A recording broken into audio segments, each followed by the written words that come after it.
talk a little bit about what kind of administrative fees you might be getting from this, how you determine if it's worth your while to do it, what types of funding are more are easier to administer than others, these types of questions. And I just want to add to this, Paul Knox from Olympia, Washington. Our Olympia as a municipality gets CDBG funds, but other municipalities in the county, including the county, just have to pursue state funds through a state pool, a state-funded, a state-administered CDBG program that's for non-entitlement communities. I understand it's probably different in Arizona. If you could talk about that a little. Okay, so let's start with the first question, and then we'll get to the non-entitlement. The first question was about, building the relationships with the cities and starting out the partnerships. Is that correct? Mm-hmm. Okay. So, like I said, you can do that in many different ways. You can, be a representative on one of the review committees. And, by doing that, you can actually learn about their process. So that has been one of the ways that we have partnered in starting to learn about what the city is doing and how many different funds that they have. Because then you can learn how complex some of their funds may be to administer. Sometimes the cities have approached us and they have said, you run investment panels, you know what it's like to get groups of volunteers together and to deal with the dynamic of them to try to make the right decisions when it comes to community dollars. So we want you to administer that piece for us. Maybe not the agency piece, but the volunteer piece. So we've been approached in that way as well to partner with them to just administer a piece of the process. To start that relationship. So it starts in many different ways. Typically, I don't think any one fund, I've seen cities that have 8 different applications from 8 different departments. I don't think any one process is any more difficult than another. Some of them have more certification processes or more assurances that they need in order for the funding to be allocated, but it doesn't take much if you have an online system that can do it to build the forms out for them to get certified or to list off the assurances that they have or any of the documentation that they may need to supplement the application process itself. If you have the system in place, it makes it a little bit easier to do that. If you're trying to run it on a paper process, it's a little bit more difficult depending how large the fund is or how many agencies may be applying. Mary Beth, I guess what I'm trying to understand is the city's already getting these grants. They've been doing them. And so we kind of come into the picture to learn about it and then see how possibly we could help or take over the administration of it or be in some way more involved. Yes. Are there grants that they're not getting because they don't have the resources? I guess I saw your benefits to the city, and I didn't hear a lot of concrete examples. I mean, they seem like nice benefits. Actually, they seem like features, most of them. So what the benefit statements are that go along with those. I guess I'm trying to figure out what's in it for them. Right.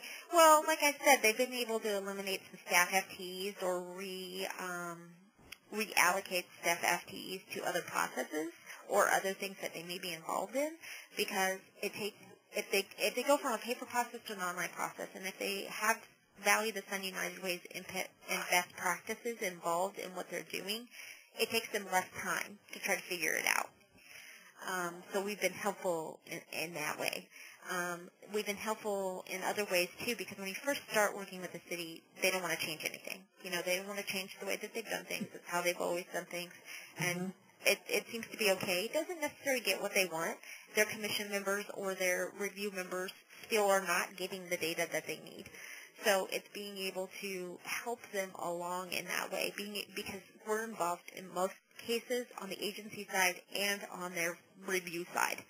and being able to sit in those meetings and offer suggestions of how maybe next year they can ask for more meaningful data to get out what they're getting at to make the decisions that they need to for the community. So being able to kind of direct them in that way in baby steps has been helpful for many of the cities. And being able to just, like I said, break down the divide and get cities to talk to one another and be able to share their information. It didn't happen overnight, but being able to do that, and, we're far from done of getting that to be seamless, but it is happening. Where before, municipalities, there's a divided line. They're not going to talk to one another about their data. They're not going to talk to one another about what they're even asking agencies to provide to them. So being able to break down that line has been helpful for them as well as for us. How are United Way's paying for their process? I mean, I can imagine a fee for being the fiscal agent, but does it fall kind of under relationship building and leadership in the community? I'm thinking about our staff and where I allocate resources and the ability to, having to be more particular about what programs we launch if they're not paying for themselves moving forward. Yeah, typically it was relationship building, and typically it would be any kind of fund distribution, community impact type staff that build the relationship with the cities, and then as well as, for them they pay to use our online system as well. So they're paying us to use our system, and then that goes into a pool of money that we can use to pay for the system for us. So they've wanted that. It's not like they've seen a paper process. They've heard from the agencies that are our agencies that go to their trainings and say, you should be talking to United Way. You need to get onto this system. And then when one city gets on, another city's like, okay, I've heard of this system. We want to get on too. So that's kind of how it starts. And then they pay for the usage of that system. So from your initial time that you thought it would be a great idea to get into this part of the business, from that to, kind of where it's up and running now, what was that, 5 years? 1 year? Yeah, typically we have been working, our United Way has been here for 85 years, and I've been at this United Way for 10 years. And since I've been at this United Way, we've had some kind of relationship with one or two of the cities as far as assisting them with their process, or assisting them to get volunteers for their process, or assisting them with understanding the particular agencies they may be funding, just giving them some kind of direction. That has built over the years to what it is now, to now where we have, 4 of the cities on the system, and one of them has been on for 5 years.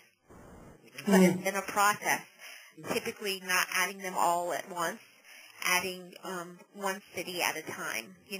Any of my collaborators, we have the cities on there, but we also have a sports charity on there, which is statewide and very large.